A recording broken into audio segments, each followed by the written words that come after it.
Bien, nous continuons donc nos cours de Talmud, de lecture talmudique. Amar Rav Yehuda. Shlosha dvarim, trois choses, ma'arichim yamav shel adam, allonge la vie de l'homme. Trois choses rallongent la vie de l'homme. Ve'eluhem, voici, amarir betfilato, celui qui prolonge sa tfila, qui prolonge sa prière. Ve'amarir beshulchano, et celui qui mange longtemps, qui reste longtemps à table. Ve'amarir bebetakissé, celui qui reste longtemps aux toilettes. Excusez-moi de l'incongruité du texte, mais c'est le texte. Donc on dit que trois choses, il y a déjà on nous apprend ici un chidouche, qu'il y a des gestes élémentaires de la vie élémentaire qui permettent de rallonger la vie. Il est évident ici que la Gemara parle à double sens. Ça rallonge la vie physique et ça rallonge la vie olam haba. Ce sont des moments qui privilégient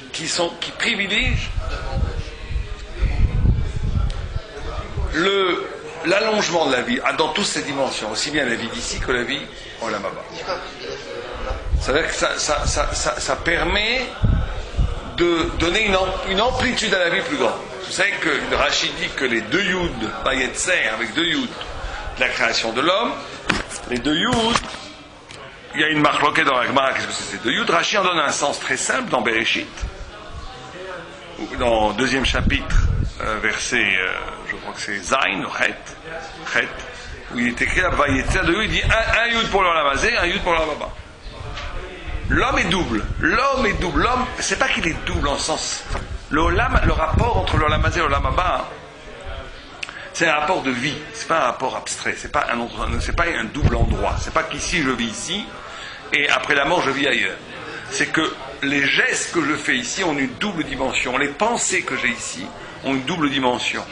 Mes paroles que j'ai ici ont une double dimension. Chaque geste le plus insignifiant qui puisse paraître a une portée d'éternité. Si c'est un geste humain, sous peu que ce soit un geste humain, un engagement humain, une pensée humaine, une parole humaine, pour peu que ce soit cela, cette parole, cette pensée, ou ce geste, a une amplitude d'éternité. L'homme est double en essence. C'est pas que la notion de double, c'est que c'est deux fois. 1 plus 1. C'est la même chose deux fois. C'est ça le pshat de Maharat HaMachpelah. Maharat HaMachpelah, c'est que nos pères, Abraham, Avinu, Yitzhak Avinu, Yaakov, Veimaot, ils sont Kavou Maharat HaMachpelah dans un endroit où cette notion de double est évidente. C'est-à-dire que ce que tu vis ici, tu le vis là-bas. Et ce que tu vis là-bas, tu le vis ici. La vie qu'on a ici, qui paraît éphémère, a une amplitude d'éternité après la mort. Donc l'allongement de la vie physique, à partir de ces trois péoulotes qu'on va essayer de commenter, ont une répercussion bien entendue sur une amplitude de l'infini de ta vie dans sa dimension d'infini. Alors, la Gemara pose, avant de commenter ces trois choses, la Gemara pose une question. La Gemara dit quoi? Donc tu considères qu'une prière qui est longue, c'est bien, ok? Amari betfilato mal yusoi. Tu me dis que prier longuement, c'est quelque chose de bien.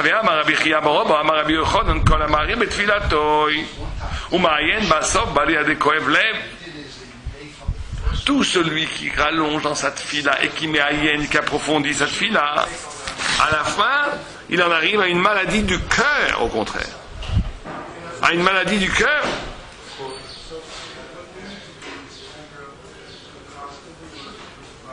Donc comment tu peux me dire que ça rallonge la vie alors qu'au contraire ça retrécit la vie? Ça c'est la question. Ok?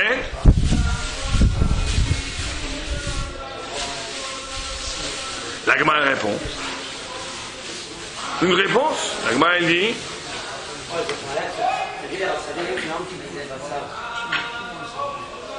La Gemara dit.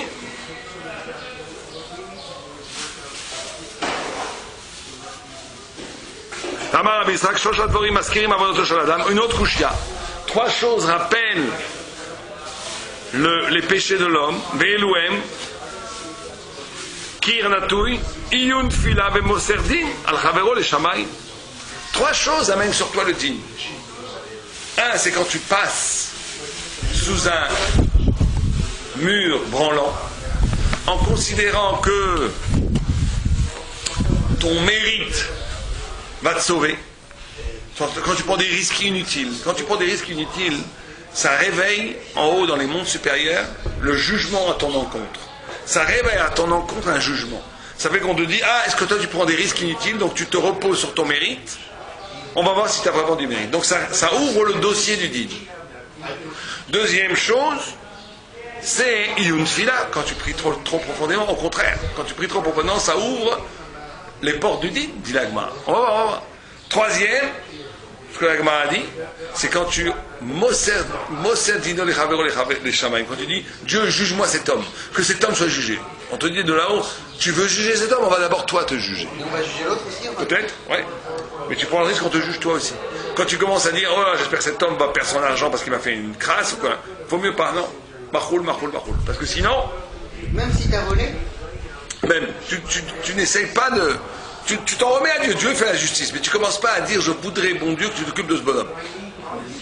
Tu commences pas à faire ça. Donc, Kushia, on a contradiction. D'un côté, on nous dit que bénir, que prier longuement, c'est bien. Ça rallonge la vie. D'un autre côté, on nous dit que ça amène 2 choses. Un, que ça amène des problèmes cardiaques. 2, ça amène qu'on amène le djinn sur toi. Donc, c'est pas quelque chose de maliuta. C'est pas quelque chose de bien. C'est les 2 couchiottes, les 2 questions qu'on pose. Oh, quelle est la réponse qu'Agma donne? On va voir. D'accord? Vous me suivez? Très bien.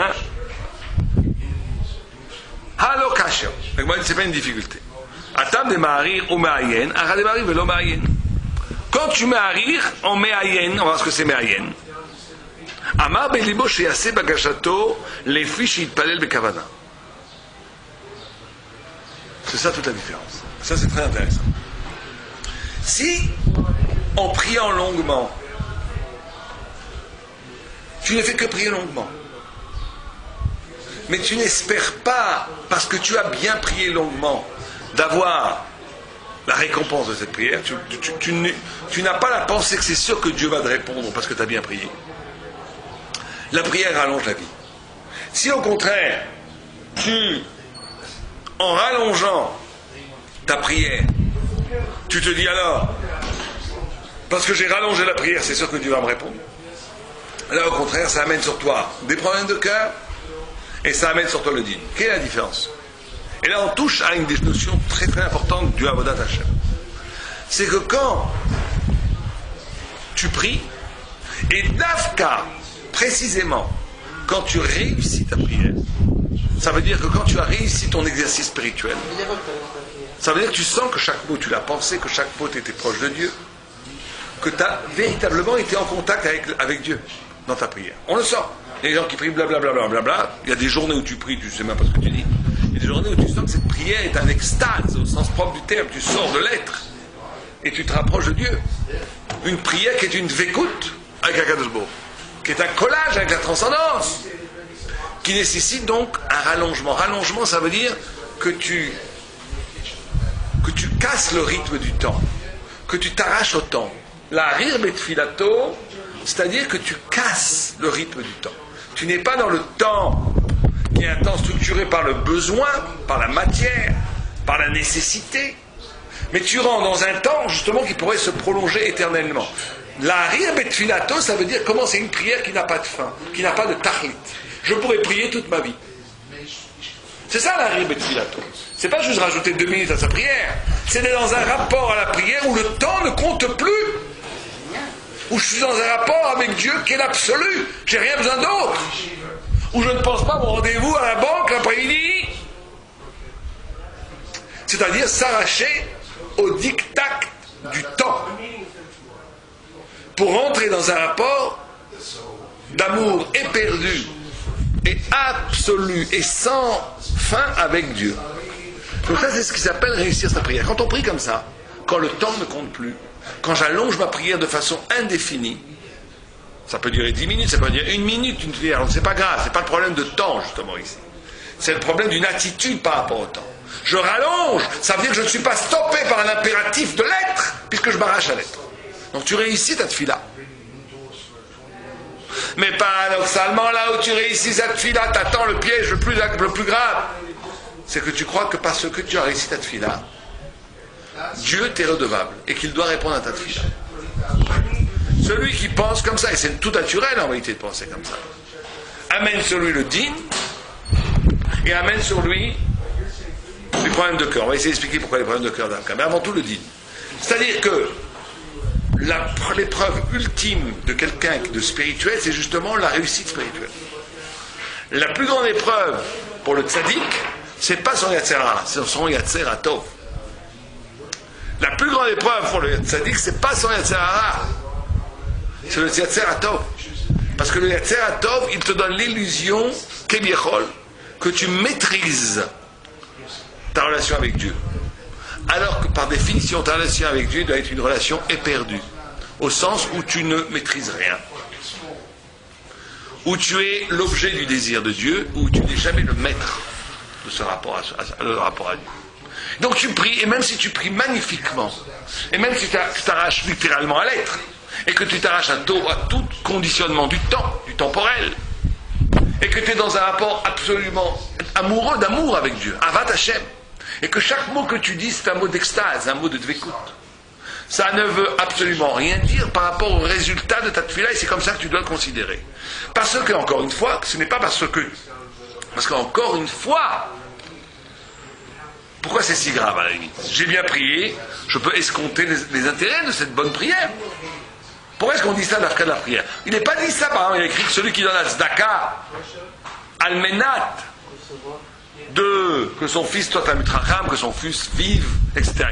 On dit arrêtez tzadik gamour, il n'y a pas de problème de faire ça. C'est peut-être pas l'ishma, mais achouz, c'est peut-être pas le plus haut niveau. On dit l'olishma, vetorche l'olishma, yavolishma. Mais pourquoi c'est si grave dans la prière d'Afka au point que ce mérite se renverse en punition presque? Pourquoi? Parce que justement, le statut de la prière, c'est un arrachement à l'intéressement, au sens étymologique du terme. Intéressement, être dans l'être. L'intéressement, c'est être intersement, c'est l'être, être dans l'être. La tfila, c'est s'arracher à l'être. Or, si tu t'arraches de l'être pour mieux investir l'être, il y a quelque chose de l'ordre de la profanation. Tu ne t'arraches pas de l'être pour avoir de l'argent, pour avoir de la réussite sociale, pour avoir même de l'amour, pour avoir même une réussite affective, même pour avoir peut-être de la Torah. Parce que quand tu t'arraches de l'être, c'est une relation d'amour. Or, l'amour, par définition, est inconditionnel. De crainte. Non, la tefila, c'est l'amour. Or, la tefila, comme tefila qui est l'amour, est inconditionnelle. Si elle est inconditionnelle, elle ne doit demander rien. C'est ça le paradoxe extraordinaire. C'est que tu arrives à une tefila qui n'est que demande. Parce que qu'est-ce que c'est la tefila? C'est la demande. Sans attendre de retour. Sans attendre de retour. Tu demandes? Non, tu peux attendre un retour, attention. Non. Bien sûr, tu peux attendre un retour. Mais ne pas croire que parce que tu as bien demandé, tu vas forcément avoir. C'est ça qu'on dit. Tu peux attendre un retour. On ne dit pas de ne pas attendre un retour. Si, tu t'arraches de l'être, tu as une relation avec Dieu, maintenant Dieu va te donner une bracha. Oui, mais si tu attends un retour, alors ça veut dire que tu relis ta demande, ton amour à Dieu par rapport au retour. Non, c'est justement ça la différence. Tu as raison. Mais c'est ça la différence. Le point important, c'est que tu attends un retour comme attente, qui ne dépend absolument pas de toi, mais comme attente de Dieu. Donc ça ne court-circuite pas le rapport à l'infini. Tu restes complètement passif par rapport à la générosité d'Hachem. C'est-à-dire, tu te dis, je demande, c'est ça la tefila, c'est de demander. Mais la réponse à cette demande, tu la laisses complètement en haut. Elle n'est pas dans tes mains, c'est pas dans un rapport de maîtrise. Si tu l'as pas, tu ne seras pas déçu. Exactement. Si tu ne l'as pas, ça ne remet pas en cause la dvekout de ta tefila.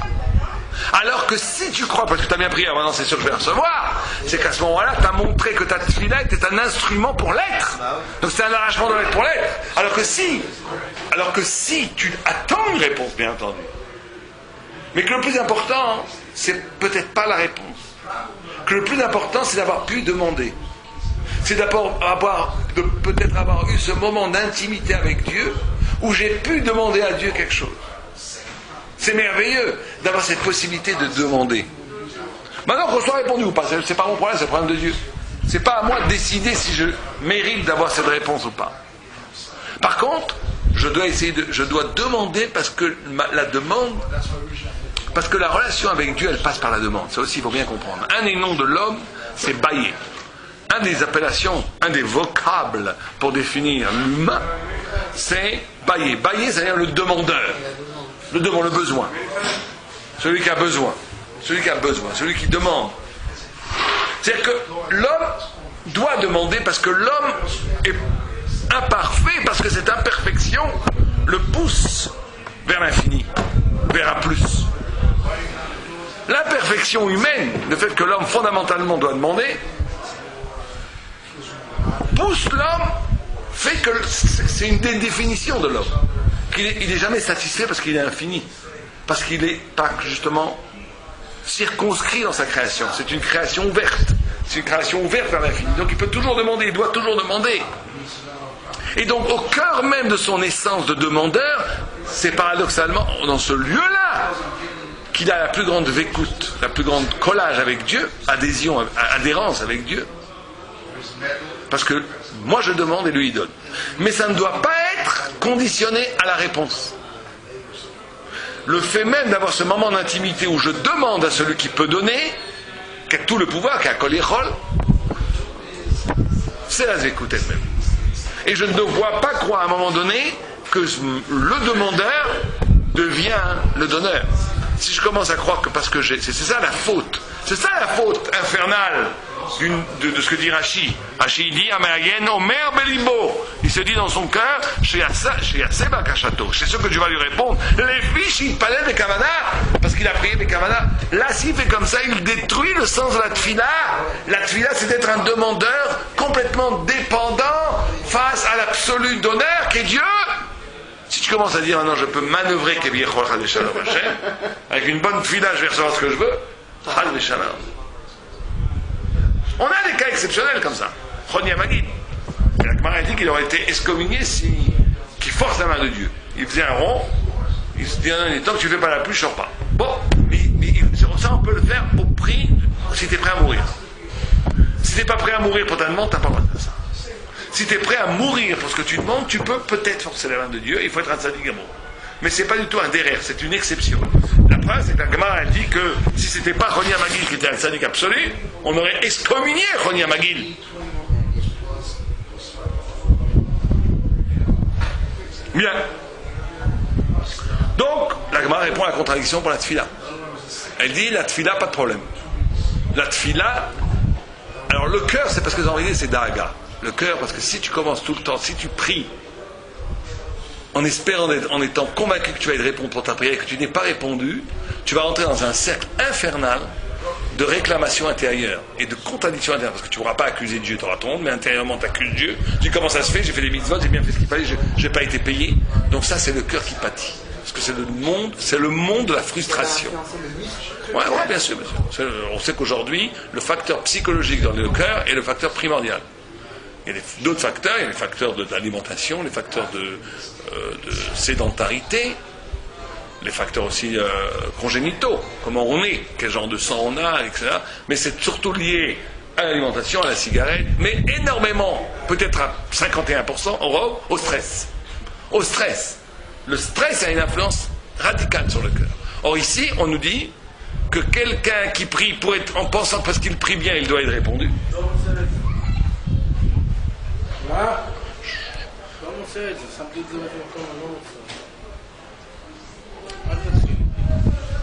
Ok.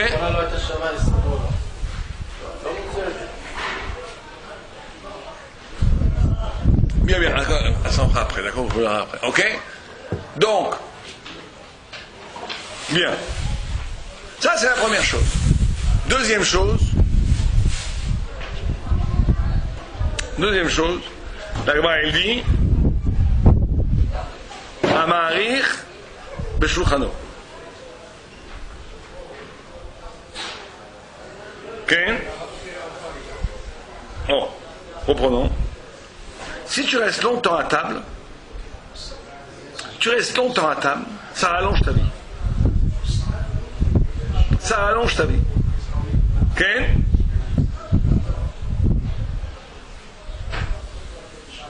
La Gemara dit pourquoi pourquoi quand tu rallonges, tu les restes longtemps à table, ça rallonge ta vie? Alors Agma, elle dit une réponse anecdotique. Elle dit parce qu'en rallongeant ta vie, en rallongeant le repas, ça va faire venir des pauvres qui vont venir à ta table et tu vas leur donner du pain à manger. Première vue, c'est un truc anecdotique, ça n'a aucun rapport avec le fait de rallonger la table. Alors dis, ce qui rallonge la vie, c'est de donner la zaka aux pauvres. Donc pourquoi est-ce que la Gemara dit, ok, Omari Rashouchano, Tilma Ati Aniya, Yahiv Lemide. Home share. I don't know why. He didn't bring me a check to you. So, hold this for a second.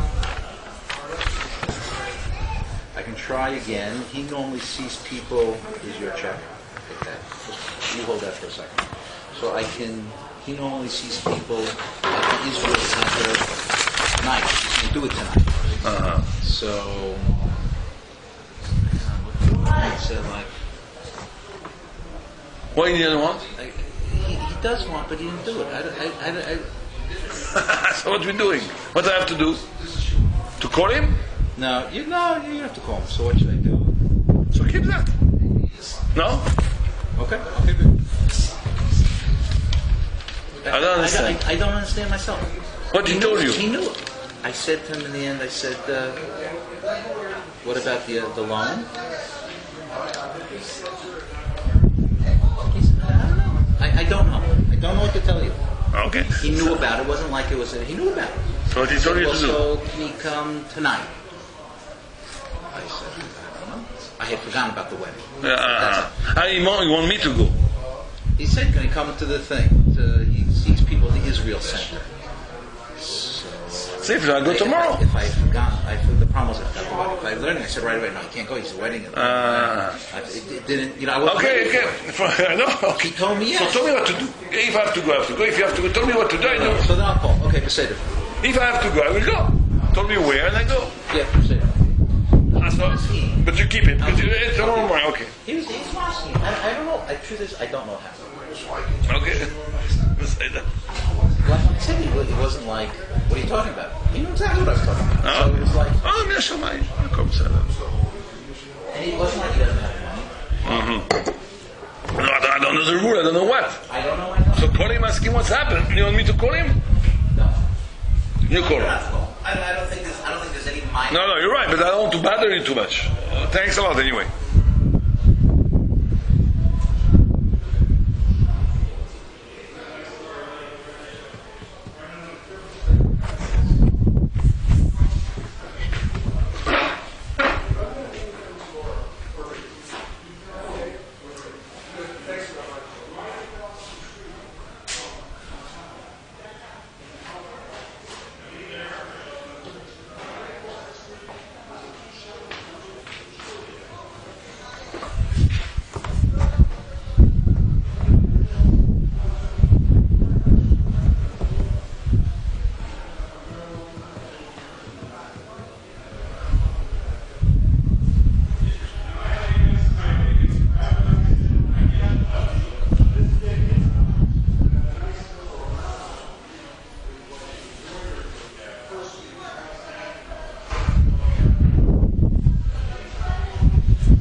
L'autre là, il a fait un tout le monde, il a rien vendu.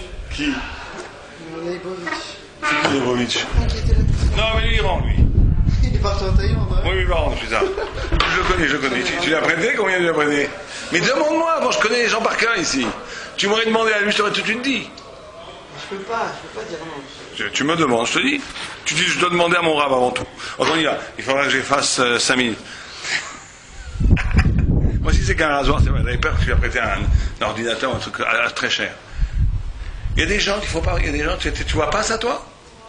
Il y a des gens, tu peux leur donner ton portefeuille. Il y a des gens, tu peux leur donner, si tu es à côté. Il y a des gens, tu leur prêtes rien, tu leur donnes de l'argent. Tu leur donnes un zdaka, c'est tout ce que tu peux faire. Non, mais c'est pas grave. C'est qu'un capala. Donc on y va. Donc on pose la question, à savoir pourquoi Pitom? Pourquoi est-ce que on nous définit que le rallongement de la vie par le fait que tu donnes à manger aux pauvres? Mais alors, ne me dis pas que c'est parce que tu rallonges ton repas à table. Dis-moi que c'est parce que tu vas dans la rue et dans la zdaka. Non. La réponse ici est magnifique, fabuleuse. C'est parce qu'en vérité, la plus grande zdaka, celle vraiment qui amène la vie, c'est quand tu intègres le pauvre dans ton propre bonheur. Ça suffit pas de donner un zdaka. Ça suffit pas de donner de l'argent aux gens. Si tu as un bonheur, tu as une maison de campagne, tu as une belle table, tu as bien à manger, et que tu invites les gens à... Tu as envie de faire partager le bonheur que tu t'as donné aux autres qui n'ont pas ce bonheur-là. Quand on parle du pauvre, ça peut être toutes sortes de pauvres. Quelqu'un qui n'a pas la possibilité d'avoir des vacances, tu l'invites dans ta maison de campagne. Quelqu'un qui n'a pas la possibilité d'avoir un grand repas de Shabbat, chez lui il n'a pas assez d'argent, tu l'invites Shabbat pour... Alors là, il n'a pas la honte d'être invité. Il devient ton égal, vous êtes ensemble, vous partagez ensemble un moment de bonheur. Ça, c'est la plus grande zdaka. C'est la plus grande zdaka. C'est ce qui est écrit. Parce que c'est pas une question de zdaka, justement. C'est pas une question d'aider le pauvre. C'est plus que ça. C'est d'intégrer l'eau dans ton bonheur. Par exemple, tu maries dans ton shulchan, tu fais une shulchan joyeuse, tu as une table joyeuse où tu vis dans la joie et tu manges bien dans la joie et tu bois du vin et que tu invites des pauvres. Mais tu les invites pas comme une invitation. Tu les invites, ou plutôt tu les invites comme une invitation, pas comme une aumône. Là, ça rallonge la vie. Pourquoi ça rallonge la vie? Parce que quand tu fais ça, tu donnes de la vie à l'autre. Quand tu donnes de la vie à l'autre, ta vie est prolongée. C'est Mida Keneged Mida. Mida Keneged Mida, c'est une des Midas les plus fortes qu'on voit dans la Nagat Hashem. Mida Keneged Mida. Quand tu es capable de donner la vie à quelqu'un, Dieu te rallonge la vie. C'est écrit de la même façon. Si quelqu'un invite quelqu'un, je ne sais plus où c'était écrit, c'est comme si tu le tuais. Si tu l'invites quelqu'un et tu lui fais honte, tu dis prends ton pain et va-t'en. Tu dis ok, je veux pas, tu sais pas. C'est comme si tu l'avais tué. Tout le monde pose la question, pourquoi c'est comme si tu l'avais tué? D'accord, t'as pas été sympa, mais tu l'as donné à manger? Non, parce que tu lui as fait honte. Tu lui as fait honte. C'est pour ça que échelle, c'est Achila. On dit qu'Abraham, il a fait un échelle. Il y en a qui disaient l'échelle, c'était une tente. D'autres disaient que c'était un jardin, un verger. Et il invitait les gens. Il écrit l'échelle. L'échelle, on fait un drash. Achila, Shtia, Levaya. Raccompagner. Pourquoi est-ce qu'il faut le raccompagner? Il faut le raccompagner parce que quand tu raccompagnes quelqu'un, c'est comme si tu montres qu'il était important pour toi. Que c'est pas toi qui l'a fait une faveur, c'est lui qui a fait une faveur en venant chez toi. C'est comme ça qu'on doit accueillir quelqu'un. En lui faisant sentir qu'il est le roi, que tu es honoré qu'il est chez toi. Là, ça te rallonge la vie. Parce que, alors si tu lui donnes juste à manger, tu dis 20 ans, maintenant j'ai pas le temps, c'est en même temps tu le tues parce que tu lui enlèves son cabot, tu lui enlèves sa dignité humaine. Il y avait une fois une histoire avec le Gaon de Vilna, où un homme est venu voir le Gaon de Vilna. Il a dit, je comprends pas. Il a écrit dans la Torah que celui qui fait la Satorim, c'est sûr qu'il est protégé, et c'est sûr que sa maison ne brûlera jamais. Or, moi, je fais la Satorim tous les Shabbats. Ma maison, elle a brûlé, il ne reste plus rien. Le Gaon de Vilna, comme à son avis, connaissant la Torah comme par cœur, il disait, c'est impossible. Je dis, alors, venez voir, attends 2 minutes. Tu faisais les vaillas ou pas? Il disait, non, je ne faisais pas les vaillas. Je dis, tu ne faisais pas les vaillas? Enlève le lamette de l'échelle, qu'est-ce qui reste? Esh. Tu ne fais pas les vaillas, il reste Esh. Pourquoi c'est si important? Parce que si tu fais pas les vaillas, tu ne montres pas qu'il est chachouv. Non, tu le tues. Donc c'est ça. Donc là, c'est une anaga merveilleuse de la vie, où tu dois intégrer dans ton bonheur les autres. Tu dois essayer d'intégrer les autres dans ton bonheur pour les rendre avec toi heureux. Amarir beshulchano.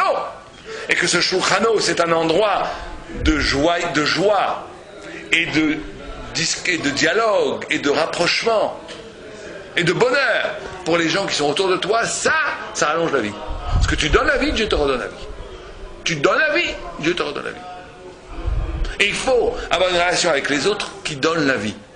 C'est-à-dire qui leur donne le goût de vivre. Il y avait une fois une mara qui dit qu'une fois il y avait un arabe qui était dans un marché et qui rencontre Eliyahu Hanavi. Il y avait plein de gens qui sont ici ben dans la Maba. Qui ici a le droit au monde futur? Et personne n'a le droit au monde futur si ce n'est deux bonhommes. C'est de là quoi? C'est de là, oui, c'était deux clowns. Deux clowns, deux saltimbanques. Il dit, mais eux, ils ont... C'est pas des talmidei chachamim, c'est des saltimbanques. Il dit, oui, mais ils font ça pour donner... Ils sont contents quand les gens sont contents.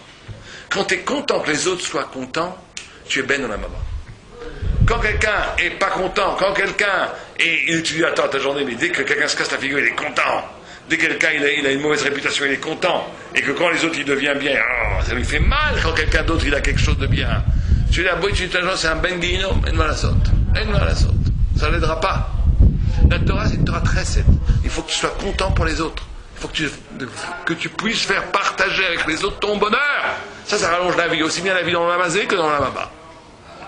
C'est très important, ça. Parce que naturellement, un homme, il n'est pas comme ça. Un homme, on lui annonce que son copain, il a gagné au loto, ça lui fait un petit pincement au corps. Et après, il dit bravo, bravo. On lui dit que son copain, il s'est cassé la jambe. Oh, il est content quelque part parce que ça, c'est arrivé à l'autre et pas à moi. Bon, mais il s'apitoie après. C'est pas bien, ça. Ça, c'est la nature animale de l'homme. D'être égoïste, de penser qu'à lui, de se protéger sa coquille. Il faut exactement ça, le contraire. Il faut être grand. Être grand, ça veut dire avoir de l'empathie pour l'autre.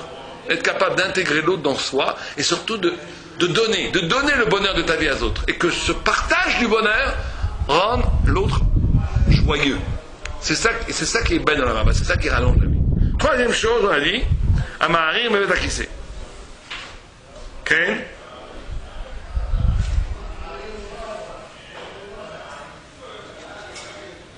Ok, ça on verra une autre fois. C'est trop technique. Nous en parlerons une autre fois. Bien, on arrête là.